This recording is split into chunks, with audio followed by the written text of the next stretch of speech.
and I'm constantly marveled at how many things I miss. And this brings me to my very first point, which is an apology to Instagram people. Guys, I am so sorry. I went live on my personal account yesterday rather than you guys by accident. And now I made up for it and I went on live for you Art of Charm Instagrammers later in the day when I realized it. But I was so disappointed. I'm trying to be consistent, and it's already difficult enough with technology problems. Everybody in my building streaming. Sometimes it's cutting out. Sometimes it's on. Um, I wake up in the morning and sometimes I don't know what I'm going to talk to you guys about. I'm inspired yet. It's incredibly difficult, but I'm doing my best, and I let you guys down, and I apologize. It is difficult. There's a lot going on with all this stuff. I got an Instagram camera up here. I got my computer over here. Today I'm trying to use my iPad as some sort of monitor so I can see if that's going to help me keep track of another channel, which doesn't look like it's doing that. So yes, the first bit of business that I want to do is apologize to you Instagrammers. Now, and my apologies, and I will try to do better as we continue on. I'm doing my best, but I will make mistakes. Mistakes, you might as well dub me that as my middle name. All right, so there's that. That's cool. I'm glad I got that out of the way. And so for everyone, I know there's people on Facebook who write questions. It's difficult for me to see what's going on Facebook because those questions don't appear in Restream. So if you want to participate more or you want me to see your comments while this is going on, then you're either going to have to go to Periscope or YouTube or Instagram. There I'm going to see those things. And at the end of all of these, I grab my phone and I go through the Instagram stuff. So if you're on Instagram and you have questions or you want to come on live and say hello, we do that at the end all the time. I will devote a few minutes to that. So you can go ahead and type in your questions and stuff. I will get to that. All right. So I'm going to start out with the apologies. Now, second, the next thing I want to do is the thank yous. So this week, guys, this is difficult to do every day and have content that I think you guys will like, that I'm inspired to chat about. Sometimes I wake up during all of this that is going on, COVID, and I wake up utterly defeated. Like I just can't deal with the emotional, mental, physical toll that the anxiety and the not knowing, and it's a lot. So sometimes I will finish one of these things. I'm going to turn that off. Sometimes I finish one of these things and I'm like, I don't know if anyone's listening. I don't know if anyone cares. Why am I even wasting my time? And there's a lot of reasons why I should be doing this, and I focus on those more so than why I shouldn't. But regardless, Brad Floyd, you sent me such a wonderful message about how much you enjoy these, and I appreciate it. Thank you very much. And I had gotten an incredibly positive YouTube comment. I know. Isn't that crazy? A YouTube comment that is actually positive. That wasn't like, I hate your guts, go die. And just another person who's discovered these things live every day and likes my daily coffee ponderances. So to you, I thank you. It is those comments that can turn a morning into, why am I doing this? Why am I going through all of this just to kick myself in the ass first thing in the morning? Well, it's, those comments make it worth it. So there. So thank you guys. I really appreciate that. You know, we're in a month in. My hair is getting unruly. This is going to be. I think you guys should tune in just to see how messed up and bad my. I'm going to be a full on '80s rocker hairdo here by the end of this. I swear to God. All right. So, so thank yous and apologies. Those are done. All right. Now I wanted to get to some topics. Now, somebody commented yesterday that I did a whole lecture on herd mentality, and that to reach your dreams at some point, you will have choices to make in your life that has you, if you choose happiness, if you choose your goals, is the fork in the road from diverging from what your friends think. There are going to be moments in life where you're going to outgrow them, when you're going to choose you over the safety of the herd. And I equated this to the rock and roll blues myth of Robert Johnson going to the crossroads, where he had sold his soul to the devil to be the greatest guitar player ever. Now, those of you who know me know that rock and roll mythology, proper rock and roll mythology, not Hollywood blown out rock and roll mythology, proper Hollywood mythology is one of my favorites. It's right up there with Greek mythology, philosophy, psychology.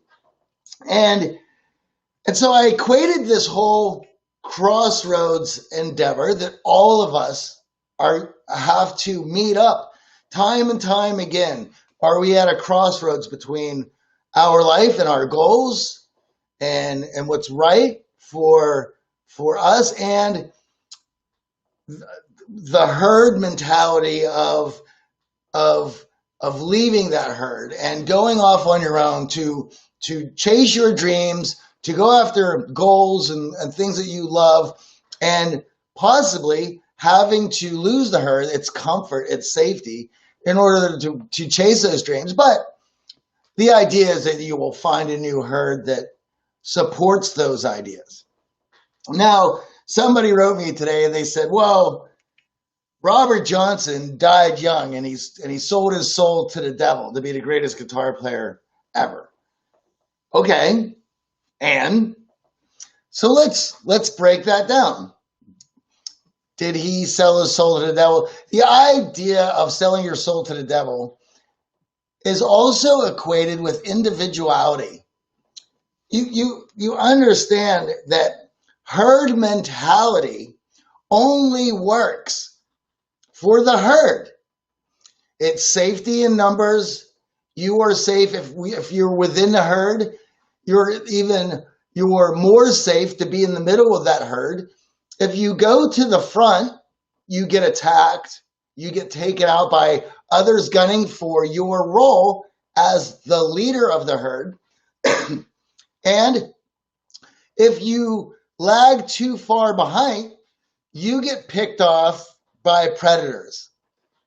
So, as you see, herd mentality has a way of keeping you in the center and not forcing your way to the front, because you're going to be met with adversaries and tension and pressure. And you don't want to get too far left behind, because you will be met by a predator who's going to take you out. So the herd mentality in and itself reinforces itself that don't cause too much trouble, don't individualize yourself, don't go too far ahead, and don't go too far back. If you do not do those things, you will be protected. Okay? But then, if you have a choice, a fork in the road, to continue following the herd or individualizing yourself by choosing your ideas, your values, your goals over the herd, that separates you out. And so that you get attacked. So what is the herd going to say to people who want to be individuals? What is the herd mentality going to be against people who are going to break off from the herd? They're going to do anything in their power to slander, to talk down, to color that person in a not so good light so that others in the herd don't get the same idea. Because if others in the herd get the same idea, then they start to break off. And then the herd loses all of its power. So for Robert Johnson, and for this idea, he broke off. Of course he made a deal with the devil. Because that's what the herd is going to say. They're always going to color you in a bad way if you individualize yourself, if you separate yourself from the herd, because the herd has to stay together for it to work. Now, as I mentioned yesterday, there's going to be opportunities in your life where you will have the fork in the road, and sometimes the herd is the better answer until you're ready. When is that? I don't know. Every situation is different, but you have to realize that you have that choice. And to say that Robert Johnson sold his soul to the devil, okay, well, yes, he individualized himself. Is he considered one of the great guitar players of all time? Well, if you pick up a guitar, there is no doubt that at some portion of your learning of the guitar, are you venturing into Robert Johnson territory? So not only, and so he didn't die early. You could say that he is immortal because every guitar player will be echoing his name till the end of time. So there you have it. That's my thoughts on having the fork in the road, choosing individuality, your dreams, your ideals, your values over the herd. Because we all have those choices to make. Those choices come all the time. Personally, for myself, I'm 46 years old. I've had multiple times if I ran into a crossroads in my life where I had to make a decision of choosing the herd over individuality. And I will tell you, I wouldn't be in front of you today if I had always chosen the herd. There's been many times in my life where I had chosen individuality, where I had chosen goals, where I had chosen my values over the herd. Why? Because looking in the mirror every day with that choice and that decision on my mind and living with regret is another way of dying before your time. And as I said yesterday, someone mentioned to me that living with regret is like dying a new death every day. Is that the way I view it? It's not pleasant. What does every person on their deathbed wish they had done more in their life? Connected with friends and family and lived for themselves. So what does that tell you? If that is the overwhelming response for people on their deathbed of their regrets, what they would change if they could live their life over again, well then, I got nothing else for you. It's all right there. So, and you may think right now that you don't have these choices now because the world's on pause as we sit in our homemade confinement. Well, I got news for you. You have a choice to make every day. I have made a choice to interact with you guys every day at 8:30. I chose that because I knew that it would be difficult. I knew there'd be a lot of tech work involved in getting this working properly every day. And as you guys on Instagram realize, I couldn't make that happen yesterday. So I have overreached and I am trying to deal with this to the best of my abilities. And I'm having a lot of fun with it and I'm glad that I did. And I thank you for those who have reached out to me to say that you actually enjoy these little philosophical ponderances every morning. Right, Animal? Are you with me on that? Yes. Okay. So he's holding down the backbeat, as you know. He's on the drums today. All right. So So that was my philosophical ponderance for today. Now I wanted to move on to Jon Taffer. AJ and I had an opportunity to interview Jon Taffer, and we had talked about the new opportunities that were opening up in the service industry world because of COVID. And there's going to have to be a lot of mindset shifts and some pivots in order to take advantage of those opportunities. And that interview is going to be out in a few weeks for you Art of Charm podcast fans. I'm excited for you guys to hear that. Jon was incredibly amazing. What a guest. So much energy. He was busting through the interview. And one of the things that I really enjoyed about it is Jon is such a growth-minded guy. It was obvious in the interview how growth-minded he was. I mean, he was so excited. Granted, nobody wants COVID-19 to continue bringing its havoc to all of us in our lives in all these different capacities. It's awful. As I mentioned, part of my life, I'm a musician. I play in bands here in Hollywood. The idea of going to another concert, the next one I go to, that is completely in the air. And that's a large part of my life, let alone nightclubs, bars. Like I love all that stuff. I worked in nightclubs and bars all of my 20s and in New York while we were starting the Art of Charm. Anyway, my point being with all that is Jon's pivoting into some new ideas about the service industry and what it's going to look like moving forward. And we discussed some of those ideas, and I will save all that hoopla for the interview because it's really good. However, one of the things that Jon said that he is doing, and upon hearing this, I was a little bit down on myself because I could do a better job of this, which is he has been trying to reach out to, was it 5 people a day in his network or a week to make a call, to connect, to get up with them, to do a Zoom.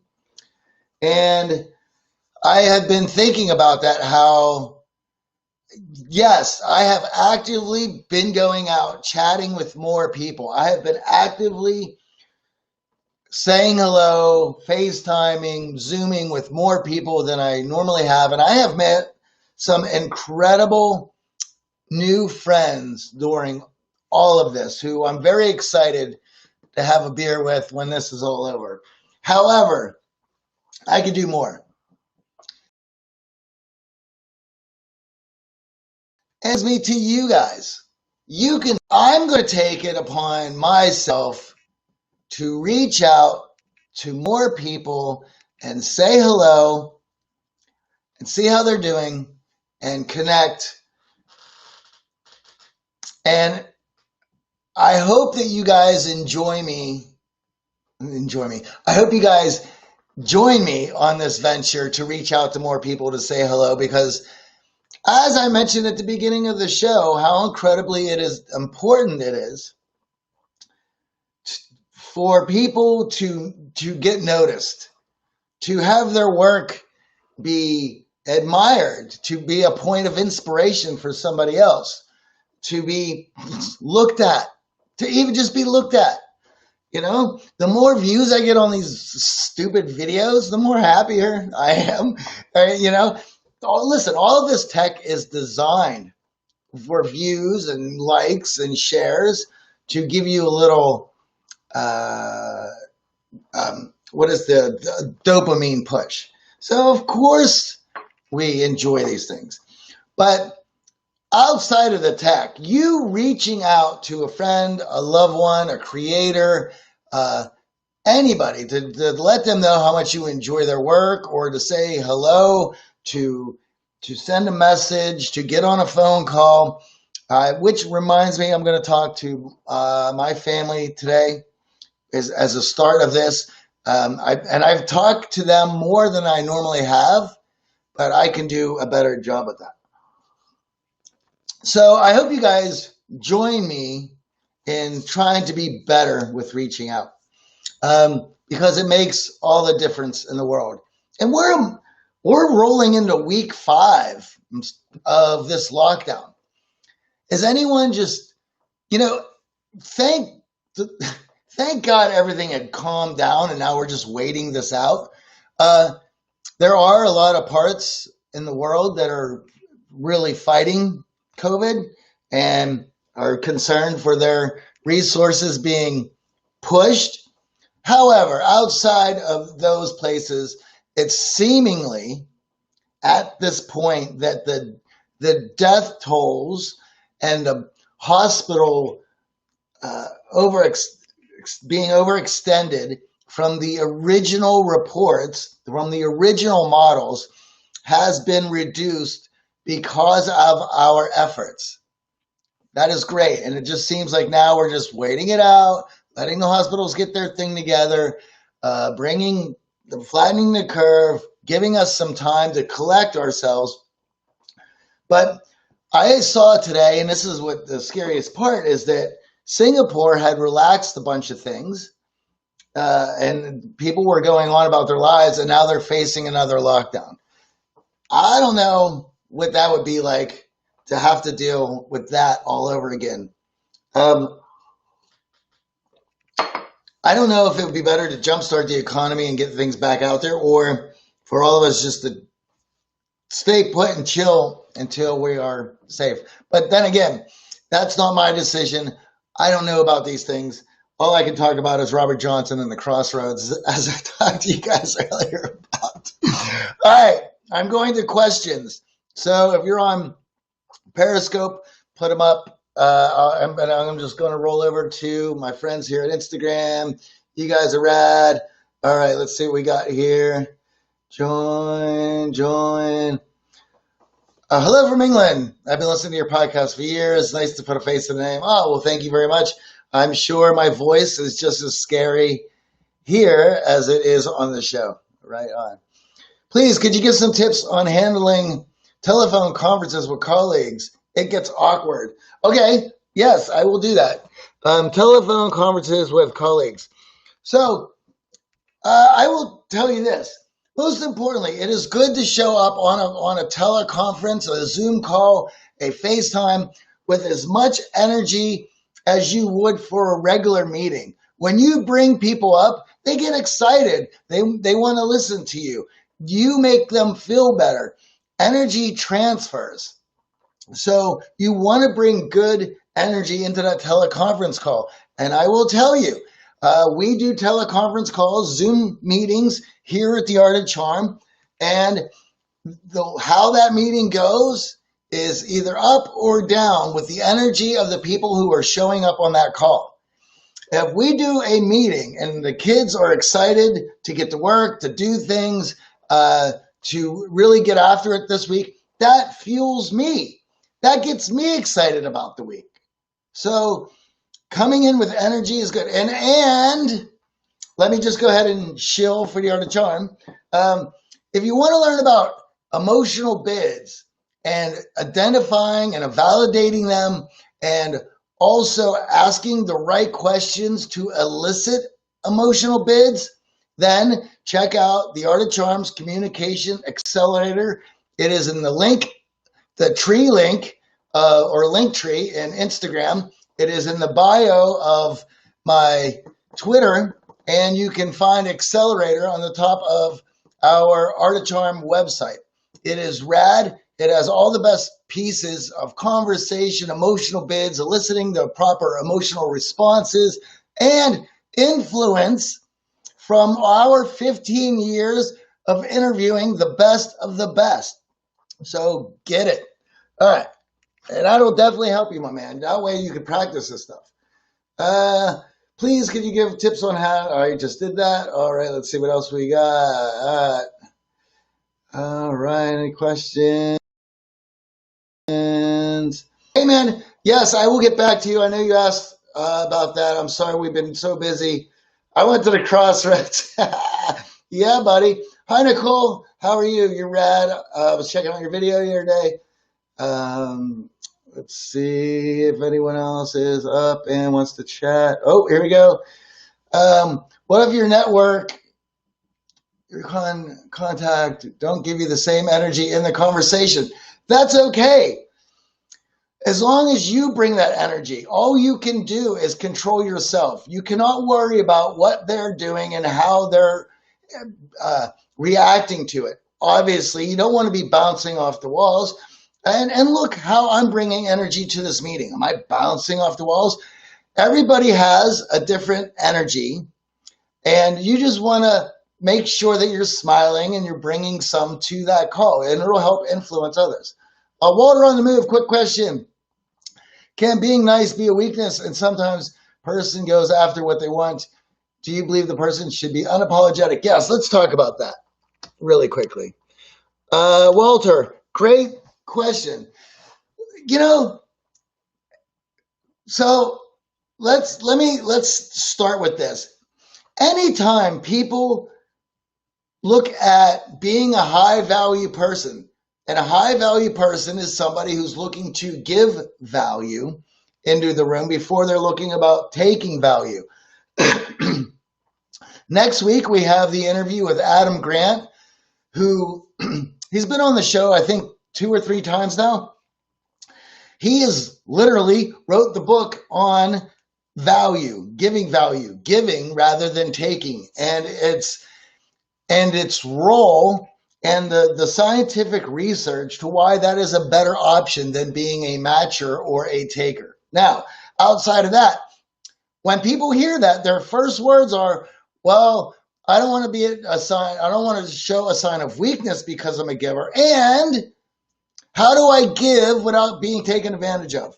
All right, first, if your first thought is, I don't want it to be a sign of weakness, or I don't want to be taken advantage of for giving, we have to look at a mindset shift. And the mindset shift is there are going to be people who are going to take advantage of that situation. However, if you understand your boundaries and what you're willing to give on a regular basis and know where those boundaries are, then you can never be taken advantage of. So an easy rule of this is Adam Grant uses the 5-minute favor. So if it doesn't take more than 5 minutes, then do it. And guess what? If that value doesn't come back, right? If you are not seeing that value doubled and coming back towards you, then you are now in a position that you don't have to give that value again. This is why the people that you surround yourself are so important to your life. But how are you going to realize who is somebody of a high value character if you're not willing to see what they do with the value that you give them? So Walter, also, this is not a switch that you flip. You don't just put it on and go, now I'm a high value guy, now I'm going to give value out, and that's just who it is. There's a mindset, and there's a set of ideals, beliefs, and behaviors that come with that need to be cultivated. As you continue to cultivate high value behaviors and mindsets, you get better at it. So Walter, let me give you, to go into the research with Adam Grant's Give and Take, I will also tell you to read Gary Chapman's book on the 5 love languages. Reason being is it's called the 5 love languages, but in reality, it's 5 ways that people give value. When you understand all the different ways that people can give value, then you're open your eyes to all the ways that you might be receiving it. Because a lot of times people are nervous that they're not giving the value out, that they're not receiving the value that they had been giving out. Well, if you're not open to all the different kinds, if you're not knowledgeable in that, how are you able to see when value comes back? It doesn't necessarily come back in the same form that you had given it out. So as you see, there's lots of different components to that. There's a mindset shift.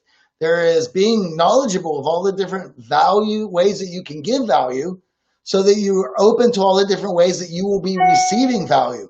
It doesn't necessarily come back in the same manner. So read those 2 books. That should definitely help you and get you started, as well as continually cultivating high value mindsets, which is you're going to need to establish what your boundaries are so that you won't be taken advantage of. Those boundaries can only be set up by you through your experiences. It's difficult for somebody like me to tell you what those things are. However, establish the 5-minute favors and then go from there. That should definitely get you started and help you out. All right, let's see what else we got. I hope that helps, Walter. Thank you very much. You're rad. And let's see. Looking forward to your videos every day. Thank you, Christina. That is awesome. Wow, you guys are so cool. People are now like writing me. My LinkedIn connections always give me blunt replies. I want to keep the conversation flowing, but I always get one-word answers. It's so frustrating. I feel rejected. Well, are you eliciting the right questions? Open-ended questions demand better answers. If you are asking questions where they can give you a blunt reply, well, then you're not asking the right questions. Think about open-ended questions. What is it about your job that you enjoy so much? What is it about your line of work that gives you the satisfaction that makes you happy?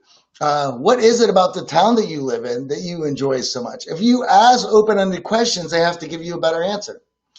All right, let's see. You sound like Al Pacino. Right on. Dig it. All right, guys. Walter, on the move. Okay, well, good. I hope that answered it. And if you have any more questions on that, Walter, go ahead and you can shoot me an email. All right, guys, I'm going to head out. You guys are rad. Thank you so much. You can always write me on any of our platforms. And once again, you want to ask better questions. You want to learn how to identify and validate emotional bids. You want to liven up and have better instant rapport. Then check out the Communication Accelerator. It's in the link tree on Instagram. It's in the profile on Twitter. And get it. Let's check it out. Let's talk about it. Okay, guys. Enjoy your day. You're rad. Awesome. Thank you.